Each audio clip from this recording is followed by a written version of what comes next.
और चलिए शुरुआत कर लेते हैं महाराष्ट्र की सियासत के साथ। महाराष्ट्र में अजीत पवार की बगावत के बाद एनसीपी प्रमुख शरद पवार कुछ देर बाद सातारा में शक्ति प्रदर्शन करने वाले हैं। जानकारी के मुताबिक इस शक्ति प्रदर्शन के दौरान शरद पवार गुट के सभी विधायक और सांसद भी उसके साथ मौजूद रहेंगे। शरद पवार बी चौहान स्मृति स्थल भी जाएंगे। और देखिए, इससे पहले अजीत पवार के एनडीए में शामिल होने के बाद शरद पवार ने साफ तौर पर कहा था कि विधायकों की टूट पार्टी में चोरी नहीं है बल्कि डकैती है।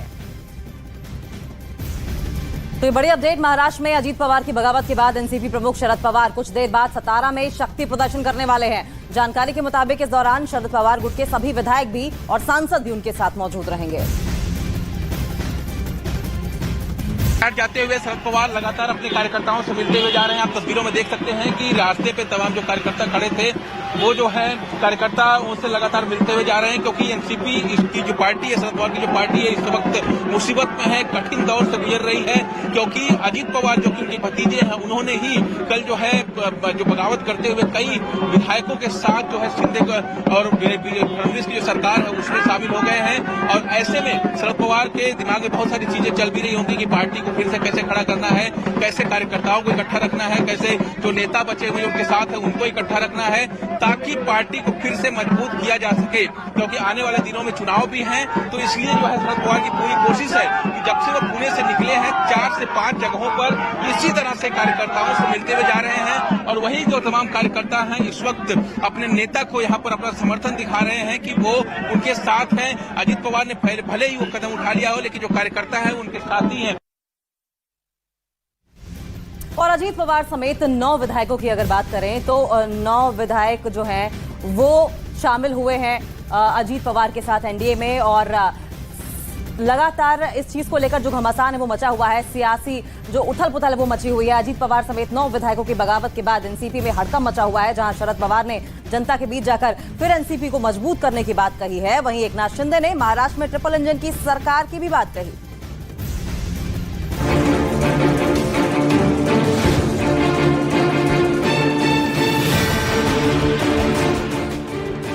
एनसीपी में टूट, शरद पवार खेमे में हड़कंप। शरद पवार आगे क्या करेंगे? शरद पवार के शक्ति प्रदर्शन से बनेगी बात। एनसीपी में 2 फाड़ के बाद सवाल है कि शरद पवार के पास पार्टी को बचाने के लिए क्या विकल्प हैं? क्या एनसीपी पूरी तरह से अजीत पवार की हो जाएगी, या शरद पवार के शक्ति प्रदर्शन से एनसीपी का सियासी संकट खत्म हो जाएगा? पार्टी में टूट के बाद शरद पवार ने तो यहां तक कह दिया है कि पार्टी में विधायकों की टूट नहीं, चोरी नहीं, डकैती है। वैसे एनसीपी ने विधानसभा स्पीकर से 9 बागी विधायकों को अयोग्य ठहराने की मांग की है। डिस्क्वालिफिकेशन पिटीशन हमने भेजा है और व्हाट्सएप पे भी मैंने उनको कॉपी भेजी है डिस्क्वालिफिकेशन की। फिजिकली भी उनको डिस्क्वालिफिकेशन का हमारा पिटीशन फिजिकली भी पहुंचाने की व्यवस्था हमने अभी की है। इलेक्शन कमीशन ऑफ इंडिया को हमने लेटर लिखे ये कहा है कि हमारे इसमें 9 लोगों ने ऐसा किया है। एनसीपी नेता अजीत पवार की बगावत के बाद एनसीपी में सियासी भूचाल आ गया। अजीत पवार ने रविवार को कई विधायकों के साथ बगावत कर ली और एनडीए में शामिल हो गए। एनसीपी ने इसे बीजेपी की साजिश बताया और बीजेपी पर एनसीपी को तोड़ने का आरोप लगाया। पार्टी का विषय नहीं है, एक विचारसरणी का विषय है। बीजेपी का हर वक्त प्रयास यही होता है कि आगे जो कंपटीशन है वो कंपटीशन को कहीं ना कहीं तो खत्म करनी चाहिए। उधर खबर है कि अजीत पवार ने दावा कर दिया है कि उनके साथ एनसीपी के 40 विधायकों का समर्थन है, जबकि एनसीपी में बड़ी फूट से पार्टी में खलबली मच गई। उधर कानून के कई जानकार एनसीपी में पड़ी फूट को पिछले साल शिवसेना में जैसा हुआ उससे तुलना कर रहे हैं।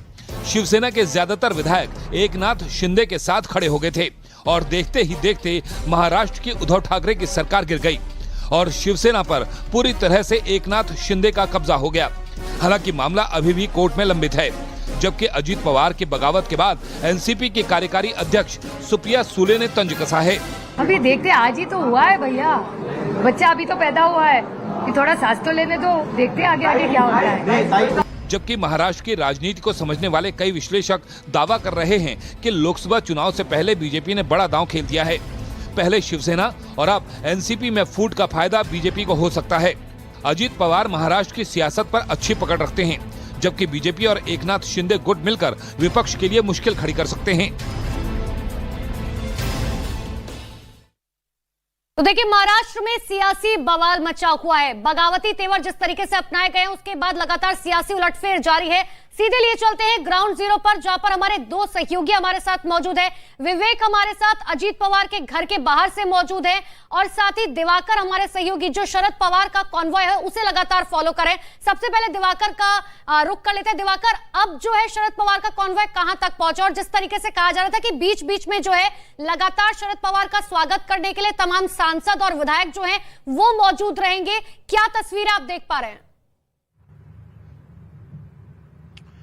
देखिए, जैसे ही पुणे से शरद पवार का जो कॉन्वॉय है वो कराड़ के लिए निकला है। पुणे सातारा हाईवे से ये कॉन्वॉय शरद पवार को लेकर साथ में चल रहा है, लेकिन 5 से 7 जगहों पर, अलग अलग जगहों पर बड़ी संख्या में एनसीपी के जो कार्यकर्ता हैं वो मौजूद थे, और उन कार्यकर्ताओं से बाकायदा शरद पवार ने उतरकर मुलाकात की है और तमाम जो नेता हैं उस इलाके के उनसे भी बातचीत की है। दरअसल ये महत्वपूर्ण शरद पवार के लिए इसलिए भी है क्योंकि अब शरद पवार को पार्टी को अपने टूट से बचाना है, कार्यकर्ताओं को जोड़ के रखना है, जो नेता बचे हुए हैं उनको भी संभाल के रखना है। और यही वजह है कि शरद पवार अपने रूट पर, जो कराड़ पर जो रूट पड़ रहा है, जगह जगह पर जो कार्यकर्ता इकट्ठा हुए हैं अपने नेता से मिलने के लिए, उनसे शरद पवार बाकायदा मिल रहे हैं, बातचीत हो रही है, पटाखे फोड़े जा रहे हैं, और कहीं ना कहीं कार्यकर्ता ये दिखाने की कोशिश कर रहे हैं कि वो शरद पवार के साथ हैं, अजीत पवार के साथ नहीं है।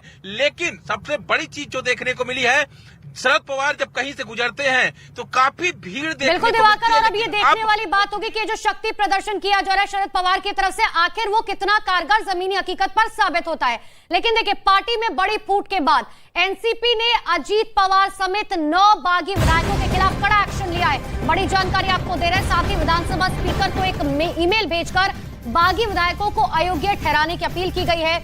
एनसीपी ने विधानसभा स्पीकर के अलावा चुनाव आयोग को भी एक पत्र लिखा है।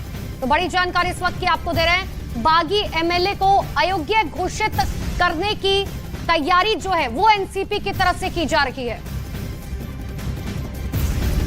और देखिए, अब इस सियासी उठापटक के बीच हमारे सहयोगी लगातार विवेक अजीत पवार के घर के बाहर मौजूद हैं। विवेक, एक तरफ शरद पवार की जो एनसीपी है वो कह रही है कि हम अजीत पवार समेत जो 9 एमएलए हैं उनके ऊपर हम कार्रवाई करेंगे, लेकिन क्योंकि इस अजीत पवार के लिए फिलहाल विन विन सिचुएशन है, उनके घर के बाहर का माहौल क्या कुछ कह रहा है?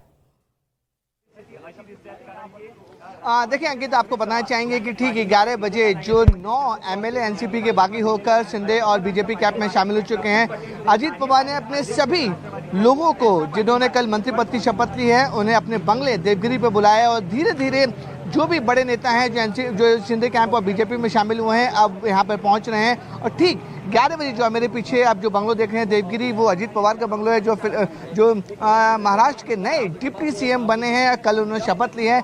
एक ये इंपॉर्टेंट मीटिंग इसलिए भी है अंकिता, क्योंकि देखिए इस पूरे मामले में एनसीपी ने दावा किया है, जो वरिष्ठ नेता उन्होंने अब एक्शन मोड में है और साफ तौर पर विधानसभा स्पीकर को चिट्ठी लिखी है कि ये जो 9 एमएलए जो बागी बने हैं उन्हें डिस्क्वालीफाई कर दिया जाए। अब इसको लेकर अजीत पवार का एक्शन क्या रहता है और डिस्क्वालिफिकेशन की जो चिट्ठी स्पीकर के पास पहुंची है उसके बाद अजीत पवार क्या एक्शन लेते हैं, क्या स्टेप लेते हैं, वो इंपॉर्टेंट रहेगा।